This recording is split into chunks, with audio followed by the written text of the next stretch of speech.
कृपा नाम। गोपियां कहती है भगवान से कि भगवान हमको अकेले में तुम्हारी बहुत याद आती है। जब सखियों के साथ घूमते हैं, वन को जाते हैं, पानी भरते हैं और अनन्य लीलाएं जब करते हैं तो उस वक्त याद नहीं आती। क्यों? क्योंकि मित्र मंडली में खोए हुए रहते। लेकिन जब अकेले में होते हो तो आपकी बहुत याद सताती। कभी कभी मैं कहता हूं कि आसमां को नींद आए तो सुलाऊं कहां, धरती को मौत आए तो जलाऊं कहां। ये गोपियों का भाव है।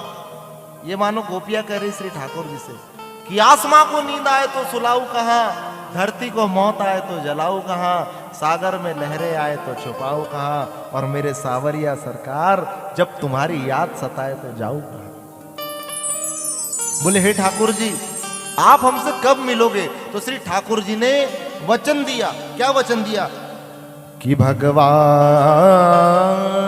पिता रात्रि, बोले चिंता मत करो,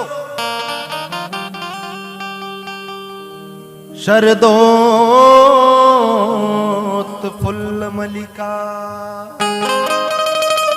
बोले शरद पूर्णिमा, शरदोत फुल्ल मलिका, बोले शरद पूर्णिमा का चांद जब निकलेगा उस समय मैं एक वन के नीचे सरोवर के किनारे, यमुना के किनारे जाकर के मुरली बजाऊंगा, बंसी बजाऊंगा, और उस बंसी की आवाज को सुनकर तुम दौड़ी चली आना, तुम भागी चली आना, तुम भागी चली आना। बोले प्रभु ठीक है, मुरली की आवाज सुनकर के हम भागते भागते आ जाएंगे, लेकिन आकर के क्या होगा? तो प्रभु ने वचन दिया कि जब तुम आओगी तो रास होगा, बड़ा सुंदर रास होगा। कृपानाथ समझने की बात, ये रास क्या है? कुछ महान मूर्ख प्रवृत्ति के लोग कहते हैं कि रास जो है स्त्री और पुरुष का मिलन है। गलत, बिल्कुल गलत। रास किसी स्त्री और पुरुष का मिलन नहीं है भैया। रास तो आत्मा से परमात्मा का मिलन है।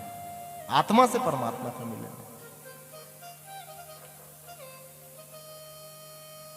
आज सुखदेव जी महाराज कहते राजा परीक्षित से कि हे परीक्षित, आज मैं तुम्हें वो अनन्य गोपियों का प्रेम बताऊंगा कि गोपियां श्री ठाकुर जी से कैसे प्रेम करती थी। श्री परीक्षित जी महाराज कहते हैं सुखदेव जी से कि हे सुखदेव जी महाराज, मुझे ये बताइए कि कैसे रास हुआ, कैसे महारास हुआ। तो भगवान ने वचन दिया कि भगवान पिता रात्रि शरदोत्त फुल्ल मलिका कि विचरंतो मनस्र के योग माया योपाश्रिता। श्री सुखदेव जी महाराज कहते कि परीक्षित, श्री ठाकुर जी ने ऐसी वेणु बताई, ऐसी वेणु बजाई, ऐसी वेणु बजाई कि रंधानम वेणोरधर शुदया, इतनी सुंदर वेणु बजाई कि सारी गोपियां भागी चली आई, भागी चली आई। शरद का चांद निकला और चांद निकलने के पश्चात सारी गोपियां भागते भागते आ रही है।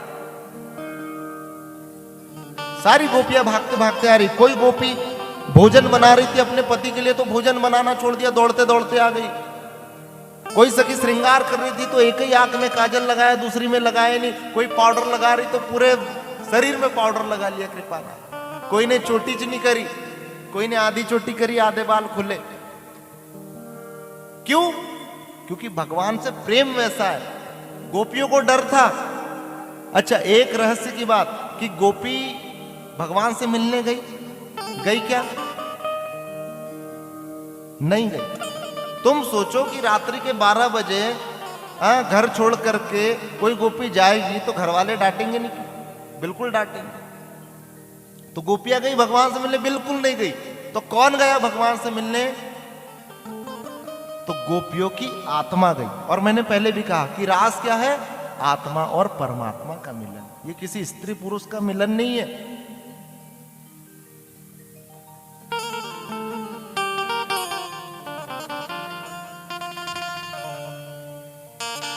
एक गोपी ने अपने पूरे चेहरे पर बहुत सारा पाउडर लगाया तो दूसरी गोपी ने पूछा कि तू पागल तो नहीं हो गई? बोले तुझे बताओ। बोले मैंने इतना पाउडर क्यों लगाया? तो बोले बताओ।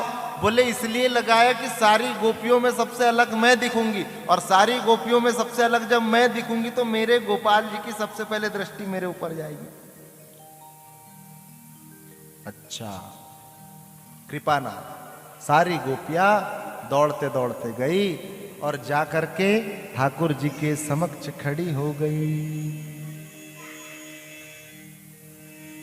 और जब खड़ी हुई तो भगवान तो रंधानम वेणो रधर शुभ। जब भगवान ने देखा तो गोपियों का ये भाव जब देखा तो भगवान कहने लगे कि गोपियों तुम पागल तो नहीं हो गई हो? हा? बोले प्रभु हम तुम्हारे दर्श के लिए तरस गए थे, हम आपका दर्शन करना चाहते। भगवान ने कहा ठीक है, तुम मेरा दर्शन करना चाहते थे तो भगवान ने ऐसी कृपा करी कि भगवान जितनी गोपियां थी उतने भगवान के रूप बन गए। जितनी गोपियां थी हजारों गोपियां पहुंची और भगवान ने ठाकुर जी ने भी हजारों रूप बनाए और समस्त गोपियों के साथ रास करने लगे। अब जब रास होने लगा तो समस्त गोपियों को अपने आप में अहंकार आ गया। किस बात का अहंकार? भैया अगर कोई भिखारी है और उसको अगर बहुत सारी दौलत मिल जाए तो उसको अहंकार आएगा कि नहीं आएगा? बिल्कुल आएगा। बहुत ही कम लोग इक्का दुक्का होंगे जिनको नहीं आएगा, बाकी तो 95% लोगों को आ ही जाएगा। अब जो तीनों लोगों का स्वामी अगर उसकी प्राप्ति कर ले तो उसको तो अहंकार आएगा। क्यों? क्योंकि उसके पास तो सब है। तो गोपियों को अहंकार आ गया।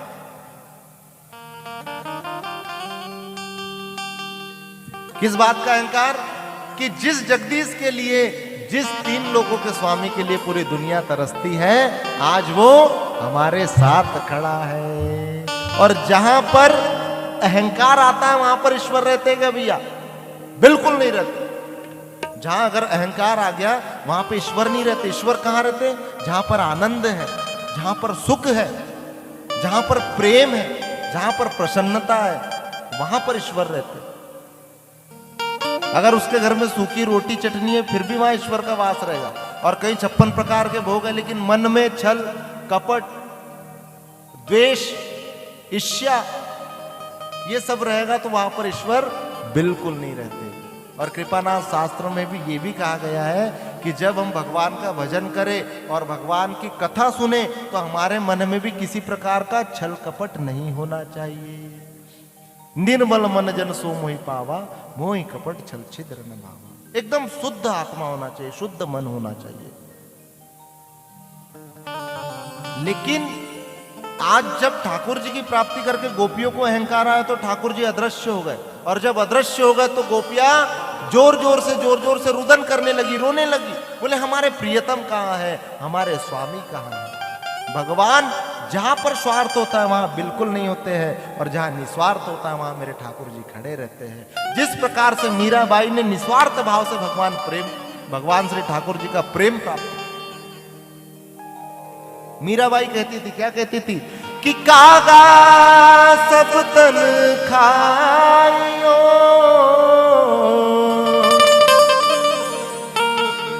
मोरा चुन चुन खइयो मां।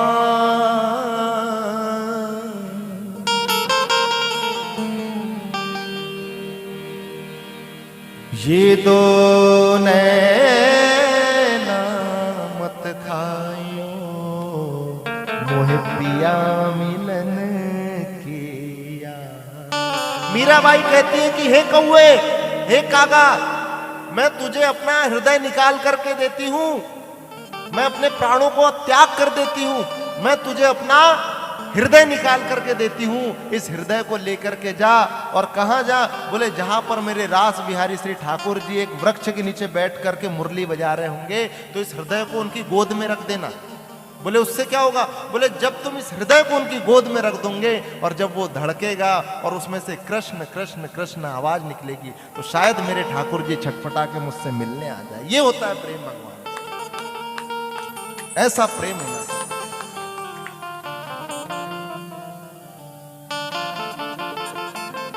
संपूर्ण शरीर को खा जा लेकिन मेरे नेत्रों को रहने दे। क्यों? क्योंकि ये आंखें श्री ठाकुर जी के दीदार के लिए तरसती है, श्री गोपाल के दीदार के लिए तरसती है।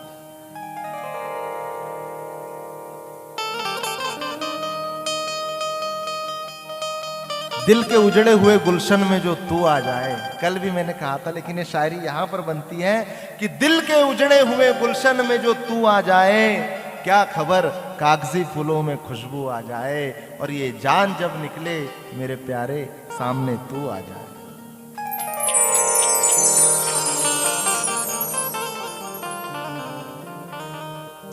जैसा प्रेम मीराबाई का श्री ठाकुर जी के चरणों में, श्री सूरदास जी का श्री ठाकुर जी के चरणों में, श्री तुलसीदास जी का श्री राम जी के चरणों में, ऐसा ही प्रेम गोपियों का श्री ठाकुर जी के चरणों में। लेकिन जैसे ही अहंकार आया तो फिर क्या हुआ, ठाकुर जी अदृश्य हो।